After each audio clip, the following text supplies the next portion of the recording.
वाशिम जिल्ह्यातील काळा कामठा येथील आदिवासी आश्रमशाळेमध्ये जो काही प्रकार घडला असेल त्याला जबाबदार शाळेतील मुख्याध्यापक, वॉर्डन, शिक्षक आहेत।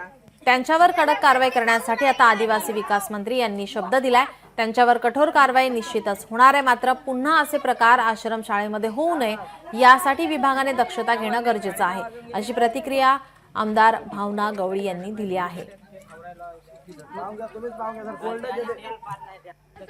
वाशिम जिल्ह्यातील काळा कामठा या अनुदानित आश्रमशाळेमध्ये जो काही कालचा प्रकार झाला, या प्रकाराला जबाबदार जे काही तिथले मुख्याध्यापक असतील, वार्डन असतील, शिक्षक असतील, त्यांनी खऱ्या अर्थाने या मुलांची काळजी घेणं हे अपेक्षित असतं। परंतु बऱ्याच ठिकाणी हेच पाहायला मिळतं की खालची लोक काम करत नाहीत आणि मग कोणाला तरी चोर सोडून संन्यासाला फाशी दिल्यासारखं होते। तरी यावर ते आदरणीय मंत्री महोदयांनी आपलं वक्तव्य केलेलं आहे आणि यावर ते कठोर कारवाई त्यांच्या मार्फत निश्चितच होईल। असा प्रकार कुठेही होऊ नये याची दक्षता परत एकदा विभागाने घ्यावी। लोकशाही मराठी ऐका, पहा, जागरूक रहा।